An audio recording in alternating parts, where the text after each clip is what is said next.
El tema de las reflexiones que emprendemos es el de la vida espiritual en su dimensión más profunda, que anticipa la vida eterna, es decir, la vida en la tierra como preparación de la vida del cielo, que es lo más importante, porque se trata de la eternidad, de lo que vamos a hacer para siempre. La sabiduría siempre, en todas las épocas, intentó pensar lo definitivo, lo último, lo que no varía, lo que es para siempre, lo que finalmente da la felicidad eterna. Eso es lo que oscuramente buscaron los filósofos y es lo que en todas las épocas, incluso después de la cultura cristiana, del advenimiento de la cultura cristiana, se intentó pensar a veces de una manera deformada. Por ejemplo, los filósofos que hablaban del ser para la muerte, los filósofos del siglo XX, ser para la muerte, de una manera negativa estaban intentando profundizar algo que nosotros como cristianos tenemos muy claro, es decir, que vivimos para la eternidad, que Dios nos creó para algo que no solo dura para siempre, sino que da una felicidad que es eterna. Por supuesto, esa felicidad se puede perder, puede no ser preparada en esta vida, sobre todo a través de la inconsciencia. Estamos hechos para conocer con nuestra inteligencia, para tener conciencia de nuestros propios actos, para gobernar nuestros propios actos, para determinarlos libremente. Y claro, si esa capacidad no la hacemos, no la cumplimos, no la perfeccionamos, se produce un profundo vacío. Ese vacío lo sentimos aquí y prepara el vacío de la eternidad, que es lo que en las tradiciones antiguas y sobre todo en la revelación cristiana se denomina el infierno, que simbólicamente quiere decir lo que está abajo. Lo que está abajo no solo físicamente, sino espiritualmente, es decir, la profundidad de la amargura, del sufrimiento, de la tristeza, del dolor, etc. Es claro, la razón humana, cuanto más perfecta es, tanto más descubre que estamos hechos para la felicidad. Más aún, este es el gran descubrimiento de los filósofos de la antigüedad.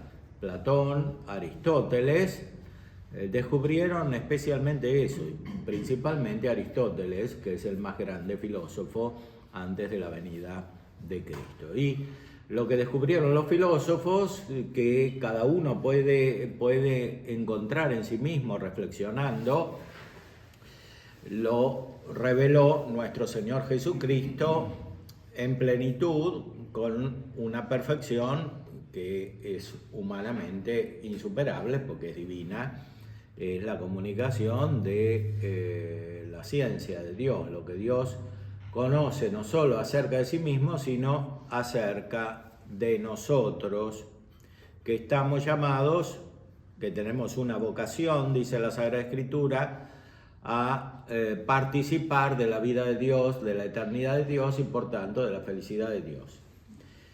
Eso en el pensamiento natural, filosófico, ya se veía como por anticipado a través del símbolo del cielo, que es un símbolo natural, porque estamos como envueltos por el cielo, lo vemos todos los días. Aquí en la llanura es mucho más evidente porque el cielo abarca la mitad del espacio que vemos. Entonces, muy especialmente el cielo que está arriba hace elevar la mirada de la inteligencia hacia estas realidades supremas, últimas, definitivas. Pero en la Sagrada Escritura el cielo es mucho más rico, no es solamente el cielo material. Hay un cielo espiritual que está compuesto por las personas que están en el cielo, en un cielo que también es material, pero que no es este cielo que vemos, que es el lugar de los bienaventurados. Y también especialmente el lugar de Dios, porque aunque Dios por su naturaleza no esté en un lugar, porque es inmaterial, no puede ser contenido por un lugar, sin embargo, Dios está en todos los lugares, porque Dios es infinito. Está en la tierra, está en el cielo y muy especialmente está en este cielo donde habitan los bienaventurados. En este cielo donde está la Virgen María ahora, donde está nuestro Señor Jesucristo, que es un cielo material, pero no es este cielo que nosotros vemos. Y los bienaventurados, los santos, los ángeles, que están en ese cielo de diversas maneras, cuando son espíritus no pueden estar según el lugar, están con otra relación. De cualquier modo, los bienaventurados para nosotros son como un cielo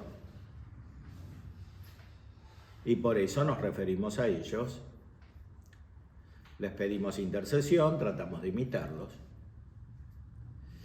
para que nos ayuden como amigos a llegar a Dios, que es aquel del cual gozan todos los que están en el cielo. La Sagrada Escritura nos dice de muchas maneras que estamos hechos para el cielo. No solo eso, sino que hay un cielo en la tierra, como decía Isabel de la Trinidad, un cielo en la tierra. Cuando nuestro Señor Jesucristo nos revela el reino de los cielos,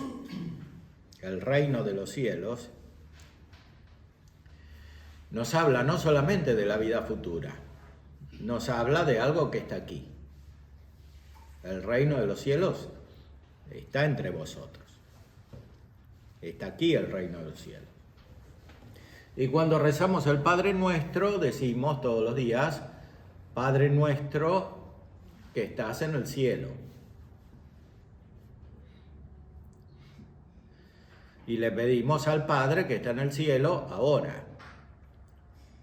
Y está en el cielo no solamente porque es trascendente, porque es infinitamente más perfecto que cualquier criatura, sino porque abarca toda la creación.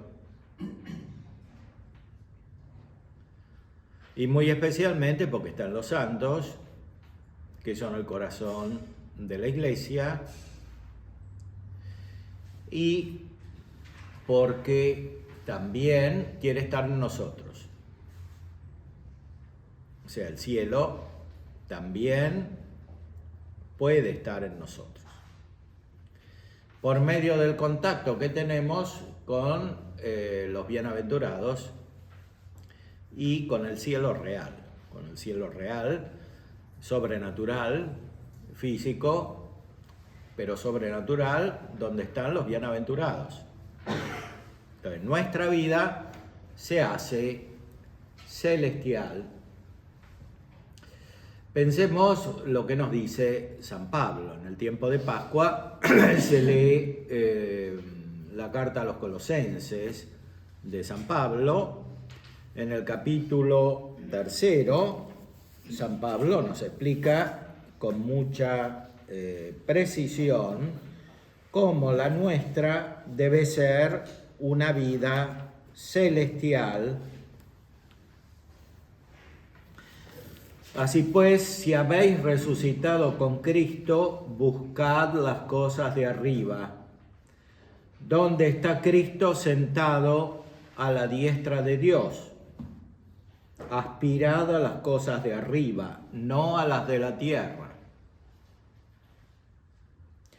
Porque habéis muerto y vuestra vida está oculta con Cristo en Dios. Cuando aparezca Cristo, vida vuestra, entonces también vosotros apareceréis gloriosos con Él. En este pasaje hay dos elementos, uno que se refiere a la vida presente y otro que se refiere a la vida futura. Primero, nos dice San Pablo que nuestra vida está oculta con Cristo en Dios. Y por eso ya está en el cielo. Y por eso tenemos que buscar las cosas del cielo, es decir, buscar las cosas de arriba. Y no buscar las cosas de la tierra, o aspirar, dice más exactamente la traducción, a las cosas de la tierra. Aspirar quiere decir tener un deseo profundo. Entonces, no podemos tener un deseo profundo que nos lleve a las cosas de la tierra. Tenemos que tener un deseo intenso y perfecto que nos lleve a las cosas de arriba, a las cosas del cielo, donde está Dios. Este tiene que ser el criterio último de discernimiento en la vida humana. Discernimiento quiere decir discreción, distinción, juicio. Hay un juicio racional, ese que prepararon los filósofos, como dijimos, pero hay un juicio sobrenatural, hay un juicio de fe. La fe nos hace determinar de esta manera en el conocimiento de la realidad. Es decir, estamos hechos profundamente para las cosas del cielo, las que duran para siempre y las que nos hacen felices. Entonces, consecuencia muy clara, toda la vida humana tiene que estar organizada en torno a las cosas del cielo y en dirección a las cosas del cielo. Esto requiere una profunda reflexión que se transforma en revolución. Revolución quiere decir cambio, un cambio interior, revolución interior. Esa revolución interior adviene en cualquier edad, al principio, en el medio o al final de la vida. Es mejor que venga al principio. Pero como esa revolución no depende de nuestro conocimiento, no depende de nuestras fuerzas, no depende de nuestra sabiduría, no depende de nuestra astucia, sobre todo, que es algo malo. Esa revolución tiene que venir por la aceptación de algo que nos llega de arriba, de Dios, gratuitamente, nos vino de arriba, como se dice normalmente con precisión, para indicar una gracia. Nos vino de arriba, entonces la revolución nos viene de arriba, es un cambio interior, es un cambio profundo que invierte la dirección fundamental de nuestra vida. En vez de estar dirigida a las cosas de la tierra, principalmente provocando un deseo profundo de las cosas de la tierra, está dirigida a las cosas del cielo, provocando ese deseo profundo de las cosas del cielo. Y en ese deseo profundo de las cosas del cielo podemos encontrar a Dios. Para encontrar a Dios, sí, al principio podemos razonar, entender que el mundo es creado por una serie de pasos que nuestra razón, si funciona correctamente, puede hacer, y si no funciona correctamente no puede hacer y se confunde, se llega a Dios, pero Dios no es solamente el primer motor del universo, el fundamento de todas las perfecciones, el creador, es el fin de nuestra vida en un sentido personal, en un sentido que implica lo más profundo que normalmente buscamos, que es la amistad. La amistad es lo más perfecto de la vida humana como humana, porque implica, ya lo decía Aristóteles, todas las virtudes. La amistad, que tiene distintos niveles, no puede existir sino entre personas virtuosas. Entonces, por naturaleza da felicidad la amistad. Pero como hay tantos niveles de amistad, buscamos una amistad definitiva, una amistad que se da solamente con Dios. Y esa la encontramos dentro, no la encontramos fuera, porque ninguna persona humana y ninguna comunidad puede darnos esa perfecta amistad que es la que nos ofrece Dios. Y que es la que buscamos y es la que nos da la felicidad. Entonces, si hacemos un examen de nuestra conciencia según la aspiración de la gracia que produce un deseo profundo, encontraremos a Dios. Sin ir afuera, yendo hacia adentro. No hay que confundir esta aspiración con una especie de complicación mental, con un esfuerzo de conciencia para entender todo. Eso no produce la amistad con Dios, produce el desencuentro con Dios, porque está generado por la soberbia.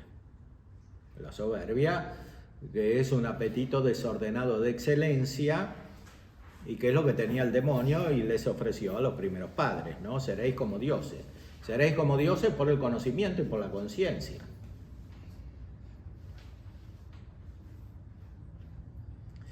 La amistad con Dios no es así. Es algo que se recibe, algo que Dios nos otorga. Y se recibe justamente por la humildad. Para recibir hay que ser humilde, o sea, hay que reconocer que no se tiene algo.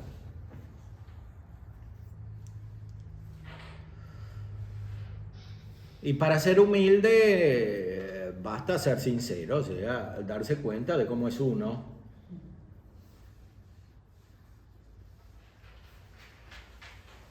Y no procurar generar imágenes artificiosas de uno mismo o de su ambiente, o sea, no producir una imagen que no corresponde a la realidad, para engañarse a sí mismo. Entonces, cuando buscamos las cosas de arriba, como dice San Pablo, buscamos nuestra felicidad, buscamos la vida auténtica, la buscamos en la humildad, sinceramente, y encontramos una vida celestial.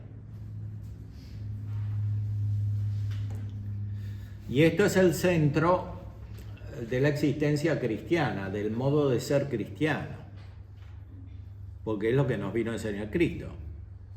Cristo, en el Evangelio, permanentemente trata de arrancar a los discípulos y a los judíos que estaban alrededor, e incluso a los paganos como Pilato, de su aspiración a las cosas de la tierra. En los judíos era la soberbia, en Pilato también era la soberbia, pero más sutil porque era el gobierno.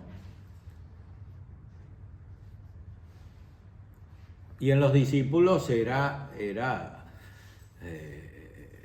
los discípulos, antes de que captaran lo que él les quería decir, era la torpeza. La torpeza, que es muy natural en la vida humana. Es muy natural porque, lo sabemos, después de la revelación tenemos las consecuencias de un primer pecado, que es el pecado original.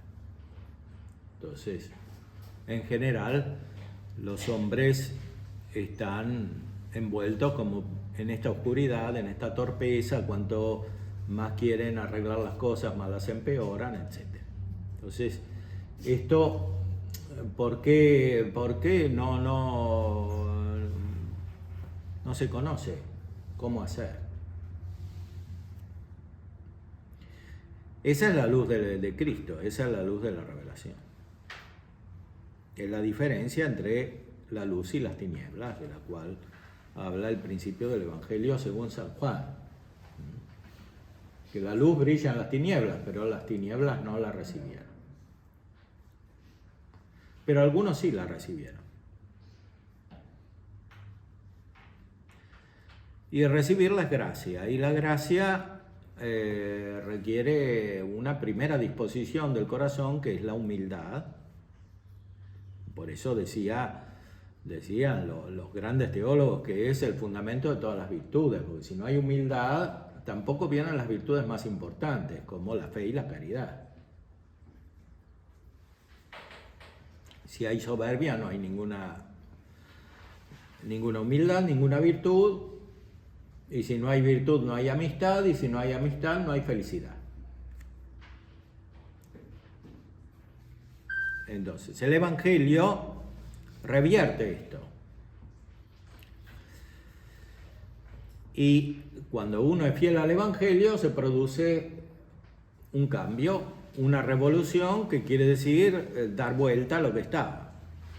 O sea, dar vuelta a esta aspiración de la cual habla San Pablo, esta aspiración fundamental.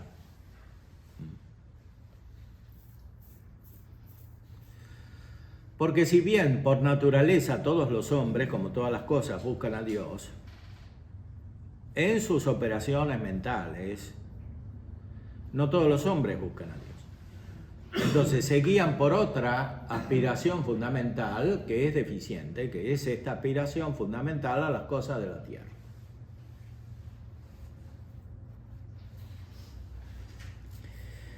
Ahora, dice San Pablo también que hemos muerto y nuestra vida está oculta con Cristo en Dios. No habla solamente de la muerte que vamos a tener al final, sino de la muerte ahora.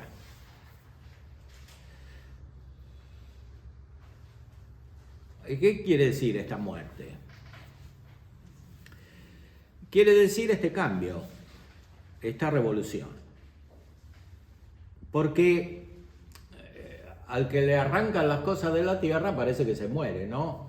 Cuando a uno le roban algo, o cuando pierde una persona, o cuando pierde un cargo, o cuando pierde una amistad, le parece que se muere.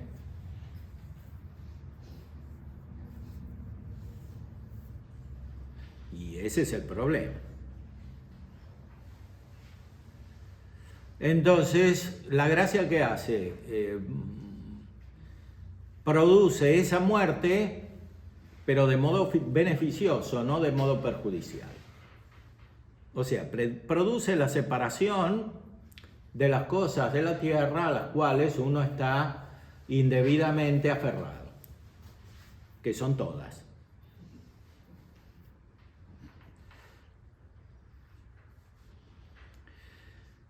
Y la sustituye por otra aspiración, que es el deseo de las cosas del cielo. O sea, por la unión con Cristo, porque Cristo está en el cielo. Ahora está en el cielo.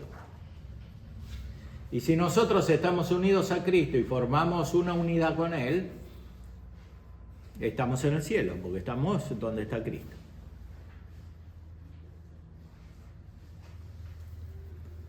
Y si no estamos unidos a Cristo, no estamos en el cielo, estamos en la tierra. Y buscamos las cosas de la tierra.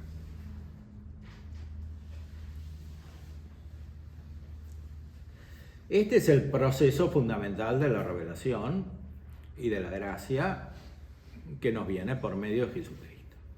Este cambio interior, esta revolución la hace el Espíritu Santo, que es espíritu.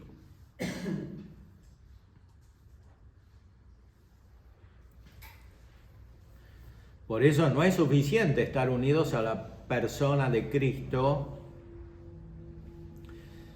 si no tenemos el Espíritu Santo.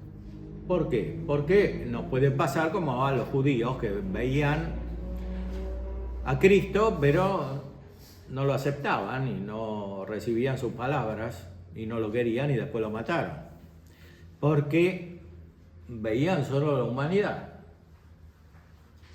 Y Cristo es la persona divina del Verbo de Dios. Es verdadero hombre, murió verdaderamente, tenía verdadero cuerpo,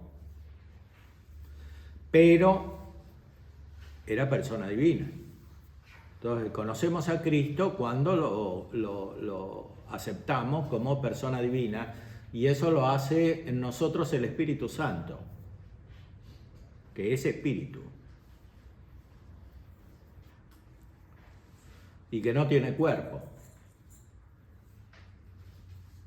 Entonces no lo podemos recibir como un cuerpo. A Cristo sí, porque tiene cuerpo. Efectivamente lo recibimos en la Eucaristía. Pero al Espíritu Santo no, porque no tiene cuerpo. Y es el mismo Dios que Cristo es. Esto, claro, es un misterio. Es el misterio de la Santísima Trinidad.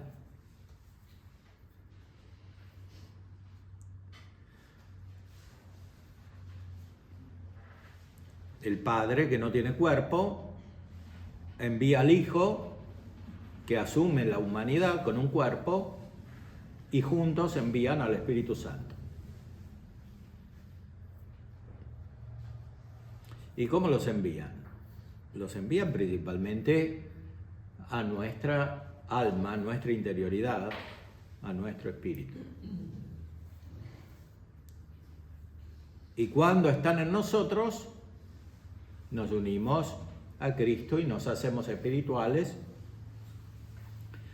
y reconocemos el verdadero cuerpo de Cristo, que no es solamente la Eucaristía, sino toda la Iglesia, que es el sacramento universal de salvación, porque la Eucaristía es el sacramento universal de salvación. En la Eucaristía está Cristo y por tanto está la Iglesia. Y por eso el modo principal que tenemos de entrar en el cielo aquí en la tierra es la Eucaristía.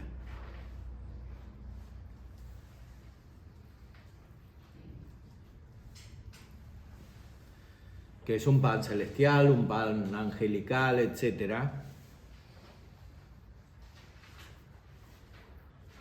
Porque ahí está Cristo, que está en el cielo, y está toda la Iglesia, que nace de la Eucaristía. Por eso la Eucaristía también produce la unidad de la Iglesia.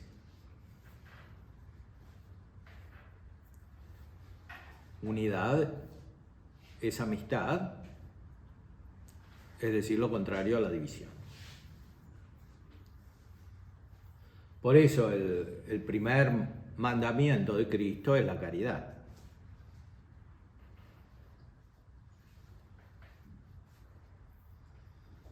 Porque sin caridad no hay amistad, la caridad es amistad.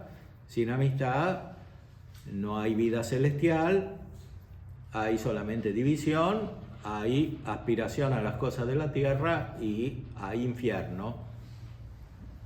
Como decía este filósofo del siglo XX, Sartre, el infierno son los otros.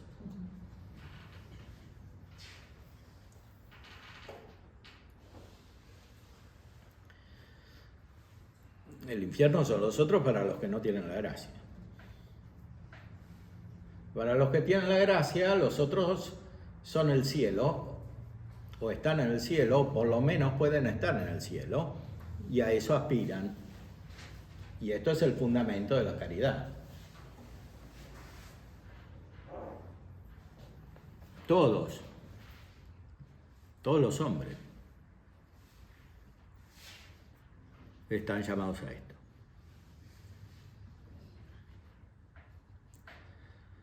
Ahora, la gracia se recibe según la medida del don de Cristo, que no depende de nosotros, aunque nosotros podemos ser instrumentos de la donación de la gracia por parte de Dios, de diversas maneras.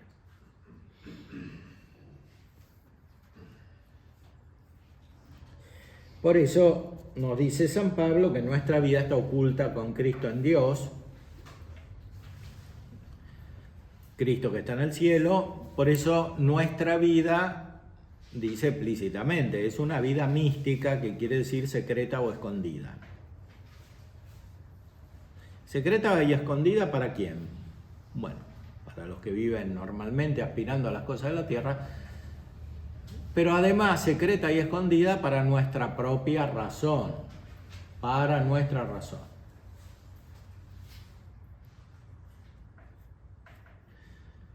Porque esta vida terrenal, aspirando a las cosas de la tierra, produce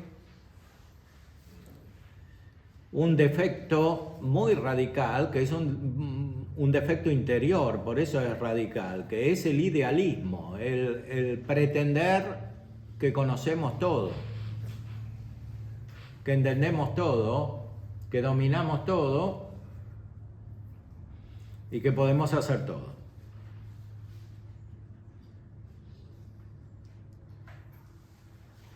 Y sobre todo pretender que entendemos a Dios.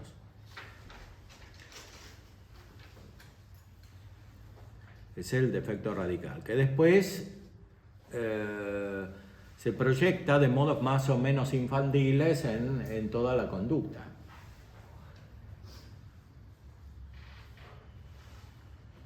El irracional, el caprichoso, el que no se contenta, tiene este defecto, aunque no haga grandes elaboraciones intelectuales o filosóficas. Por eso San Pablo nos invita más bien, nos llama a Cristo a tener esta vida escondida con Él en Dios, esta vida mística. Ahora, aquí sí aparece el otro elemento, que es la dirección a la vida eterna, porque esta vida es limitada y Cristo aparecerá. Se revelará nuevamente, o sea, de una manera distinta como vino aquí, a buscarnos, a rescatarnos de este destierro. Aparecerá glorioso. Y entonces nuestra vida también aparecerá gloriosa, dice San Pablo. Pero esto es al final. Esto, por supuesto, la razón nuestra no lo puede entender. Pero lo puede aceptar. Lo puede aceptar por la fe.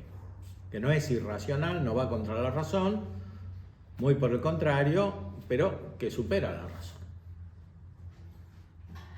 O sea, la humildad más profunda está en aceptar lo que dice la Sagrada Escritura, lo que dice la revelación de nuestro Señor Jesucristo, que es una revelación viva, no es algo que está escrito en un libro, simplemente.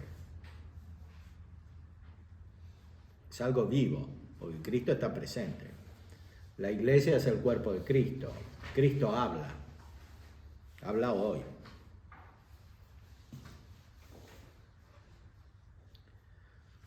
Revela.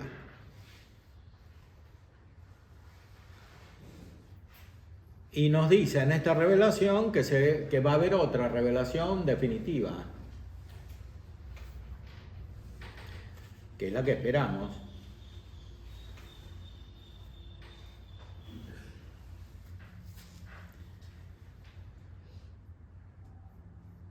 Dice más San Pablo que cuando aparezca Cristo, vida vuestra, entonces también vosotros apareceréis gloriosos con Él.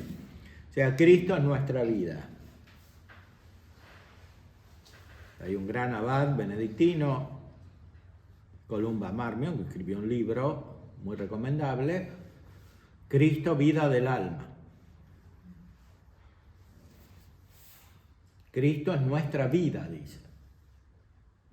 En otro lado dice San Pablo, vive Cristo, vivo yo, pero no vivo yo, es Cristo que vive en mí.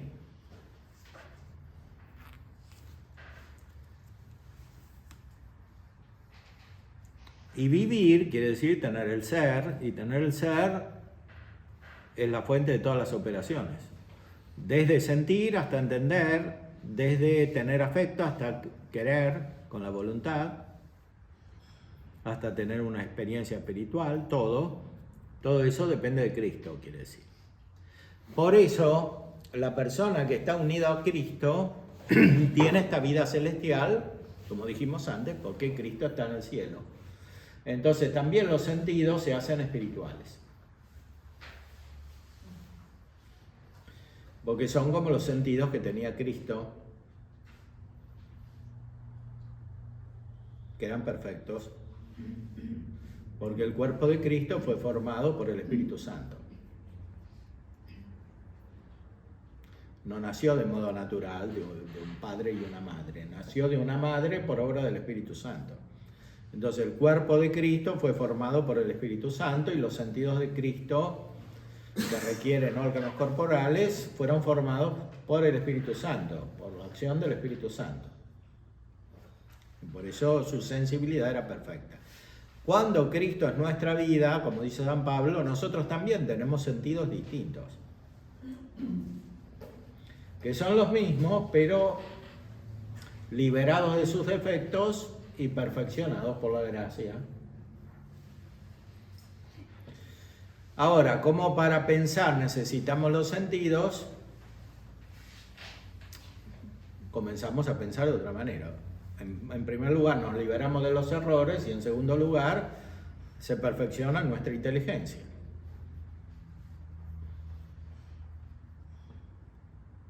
Y como para querer necesitamos la inteligencia, cuando estamos unidos a Cristo, nuestra voluntad se fortifica. Primero se le quita la debilidad, que es el pecado mismo, y después se le da nueva capacidad a la voluntad. La voluntad no hace nada, si la inteligencia no entiende, no hace nada, no puede hacer nada.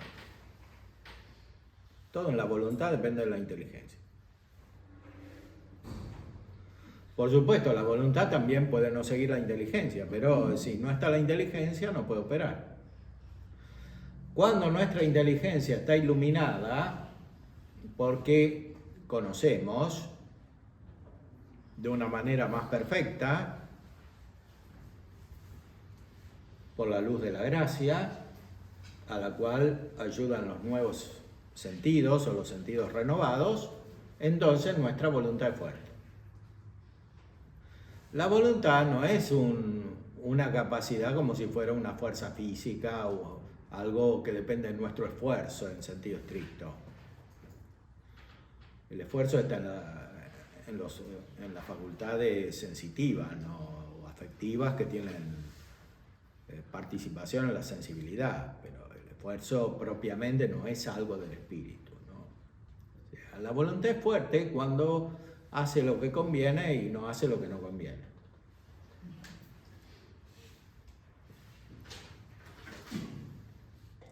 Y para eso la inteligencia tiene que estar iluminada.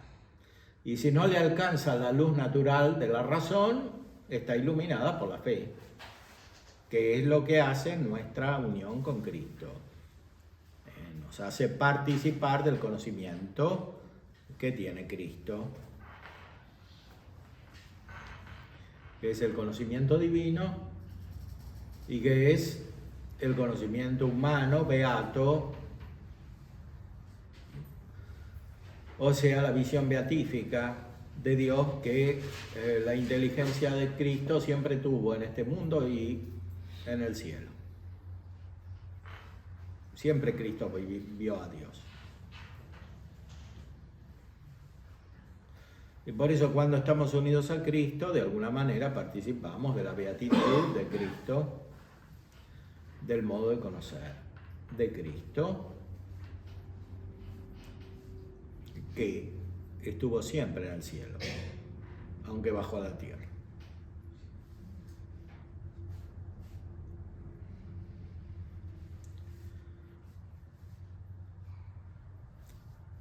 Meditemos profundamente sobre estas verdades de la revelación para que nuestra vida se oriente según estas verdades, para que se haga libre, como dice el mismo Señor, en el Evangelio según San Juan, conoceréis la verdad y la verdad os hará libres. O sea, capaces de operar, de realizar los actos que convienen, que nos convienen a nosotros, que convienen a los demás y que son los que verdaderamente nos dan la perfección que buscamos.